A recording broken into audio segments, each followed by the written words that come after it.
Well, I finally got it. It's here. The Tesla holiday update just was installed in my car. Actually, just drove my mother to the airport, so I've had a couple hours to drive around with it, experience it this morning. And I gotta say, this is supposed to be the biggest update of the year. Typically when Tesla saves all of the biggest software releases for the holiday update. So my expectations were high after them sending out their tweet about all of the upgrades and changes with the new park assist visualizations and the traffic lights and stop signs. And none of it really happened. I didn't really get anything I wanted this year. Maybe I was naughty, but we're going to go through the release notes and I'll kind of give you my thoughts in real time between what Tesla says they had to do and what I actually experienced. So starting with Apple Podcasts, if you prefer listening through that, you can, but it does require premium connectivity. Also added some new games, if you want to play games while you're charging. Updates to Arcade. We can pretend we have the Cybertruck now. That's fantastic. Still has a stupid V3 charging stall though. To get the peak speeds, we need a V4 Tesla. Custom lock sounds are great. So I got a little alert this morning on my car that said, hey, by the way, for boombox mode, you can change your lock sound to be any of the built-in sounds. So the car will now fart when you walk away from it.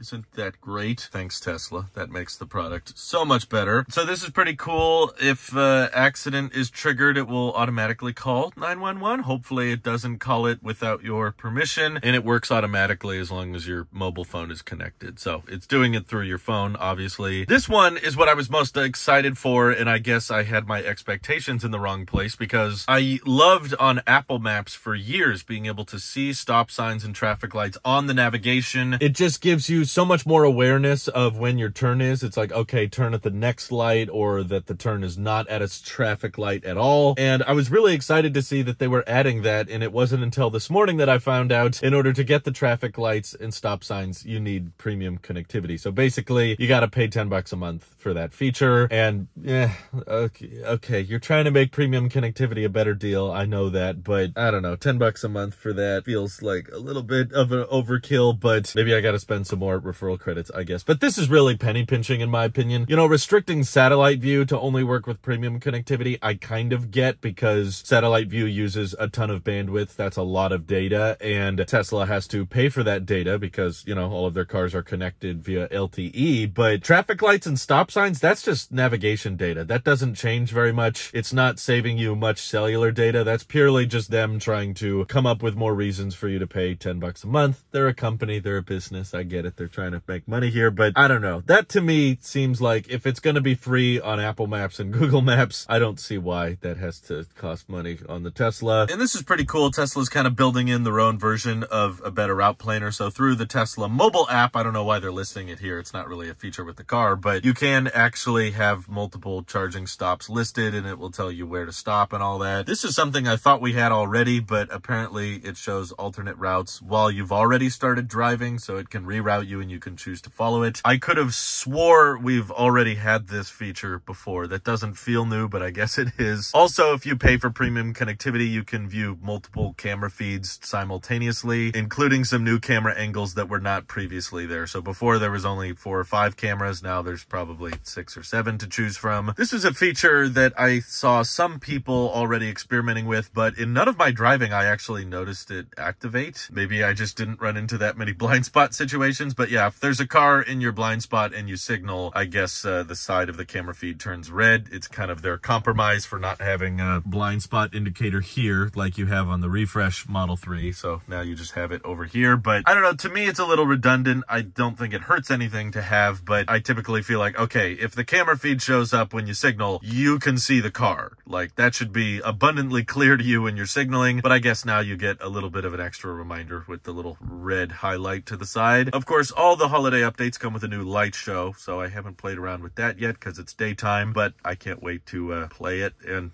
watch my car dance again. But here's where a lot of my frustrations came from. So it's not entirely Tesla's fault, I may add, but there's still some complaints. So they're rolling out the strike system to regular autopilot. So that's basically what all of this is saying. Part of this is from the NHTSA's requirements, so that's part of the over-the-air update recall, which is that Tesla Tesla has to now be even more strict with how much attention you're paying to the road when using autopilot. And oh my God, this is so much worse than it was yesterday. In many ways, I already wish I could downgrade my car because this got old very, very fast. But basically, whenever you activate autopilot, this cabin camera here gets very, very picky about where your eyes are looking. Basically, even if your eyes are looking at the display for a split second, you get now an additional pop-up that says, please pay attention to the road, and it beeps at you. And I've always had Joe mode on, okay? I've turned on Joe mode from the very beginning, but the pop-ups, the alerts are far too loud. They bother people when you're driving around early in the morning, and some of them may be trying to sleep. It's just very disruptive and far more picky about where your eyes are. And this is not replacing the fact that your hands still have to be on the wheel. Before, the car would beep at you if, you know, you were using the screen too long or you were looking out the side window for too long. But now it almost felt like 9 times out of 10, every time I would activate autopilot, it would beep an additional alert at me saying, please pay attention to the road. And if you receive 5 forced autopilot disengagements, which I don't experience that many, but there have been times where the car thinks it sees something and there's really nothing there, but the car sometimes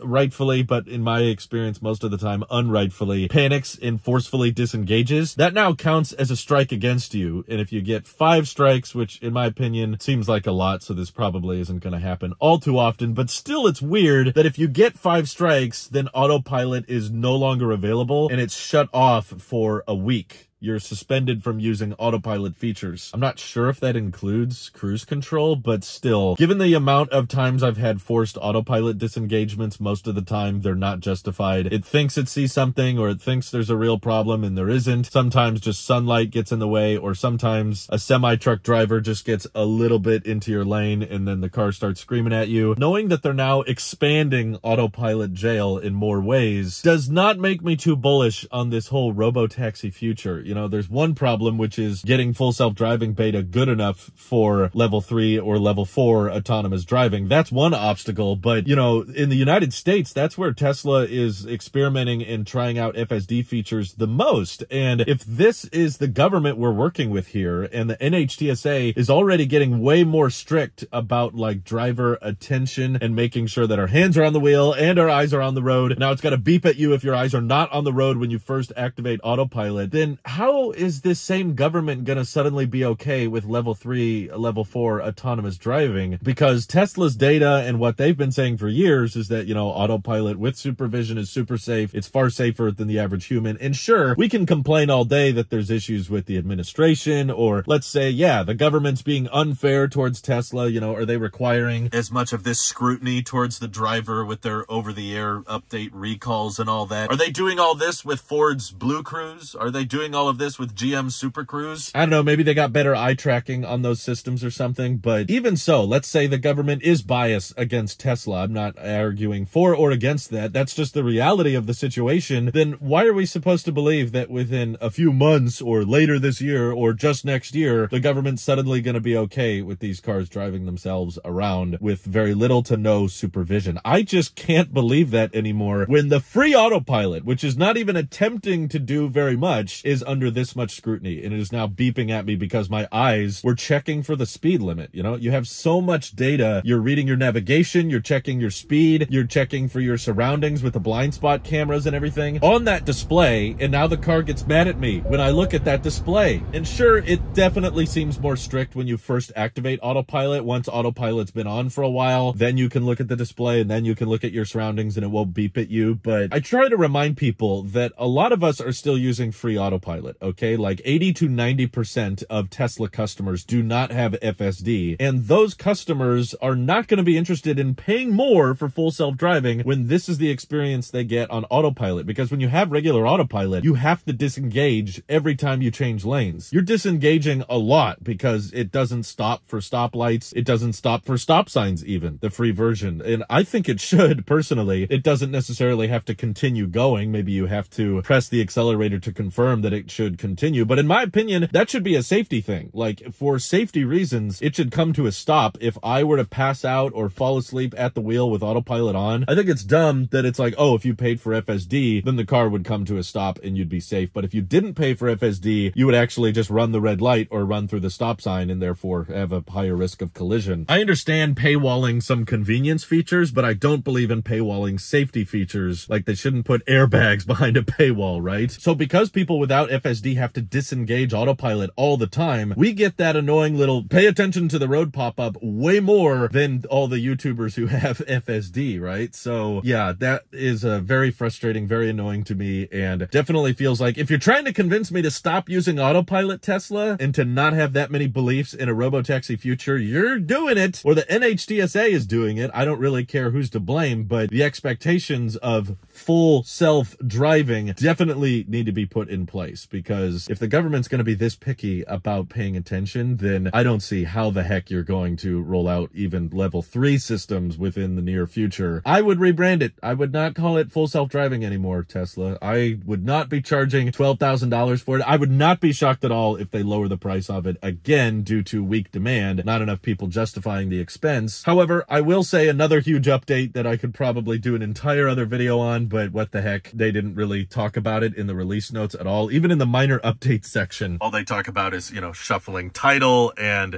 your vehicle now adjusts the power level of each DC charging station. I don't know how it does that, but you can also filter out your superchargers to not include urban ones. So if it's a 70 kilowatt supercharger, you can just ignore that. That's kind of cool, I guess. But the far bigger change that is in some ways good, some ways bad, has to do with the wipers. And luckily it was raining a lot this morning, so I got to try this out. But the auto wipers have definitely been completely overhauled, and depending on how you feel about it, it could be good or bad. And basically the sensitivity of the wipers, I feel like, has dropped by an order of magnitude. It is now like 10 times less stringy about actually activating the wipers, kind of to a fault now, in my opinion. So before, the wipers would go off all the time for no reason. Even when there was a light trickle, they'd be going at full speed way too fast. And sometimes, and we experienced this a lot on our road trips last summer, you know, it'll be completely blue sky out, no cloud in sight, no rain at all. But because of a tiny little bug splatter, or because a bird pooped near the camera, then the wipers would just keep wiping, and they would not stop, even though there was no rain. And the annoying part was, when autopilot was on, the wipers had to be active in some way. And I remember complaining about this. I was like, there's no way to turn off the windshield wipers when autopilot is active, which is stupid because clearly it's working. Autopilot is functioning. The wiper is not helping in any way. If anything, it's actually blocking the camera feed a little bit. But now, thankfully, after the holiday update, the one silver lining in all of this confusion, they finally let you turn off the windshield wipers, even when autopilot is active. That's going to save me a lot more frustration than the earlier versions, because you just couldn't turn it off every time you wanted to use autopilot. And now it feels like the wipers don't go enough. So it was raining a lot this morning and I had the auto wipers on, and the windshield just gets completely coated. I can barely see out of it, and the wipers are still like, yeah, we don't need to go. No big deal. That's fine. Even though autopilot's on, like, I have to manually press the wiper button now way more frequently than I did on the last version. So the last version had its own set of problems, and the new version has a new set of problems. So it's kind of interesting that they can't really find a sweet spot with these auto wipers. They're either way too strict or not strict enough. Hopefully they find a middle ground here in a future update. It's funny that they didn't address it at all in the release notes, because in my opinion, that's a massive change. But I'm very grateful that I didn't go out and buy, you know, special third-party accessories just to access that one feature. Everyone was telling me, Drew, you got to buy these special buttons just so that you can turn off the auto wipers when autopilot's on. No, that's a software feature. Now that button, if I would have bought it for that purpose, would basically be pointless. That would have been money down the drain. I like my clean interior, by the way. I don't want more buttons. I want the car to do as much as possible, but that's coming down to software. Tesla, if you believe all input is error, then I'm having to input a lot more to the car. Like, hey, you need to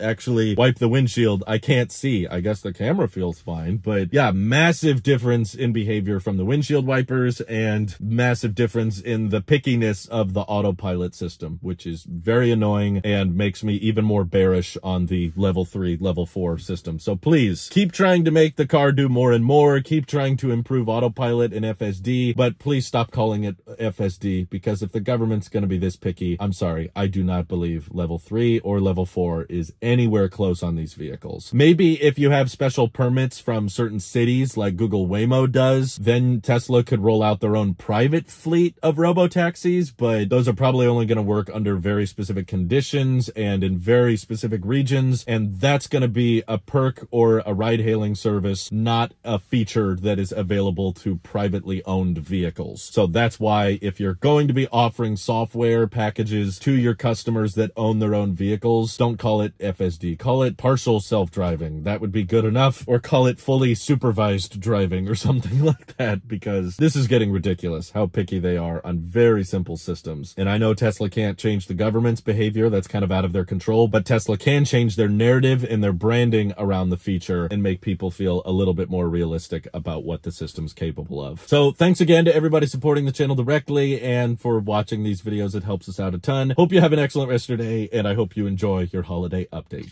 Bye-bye.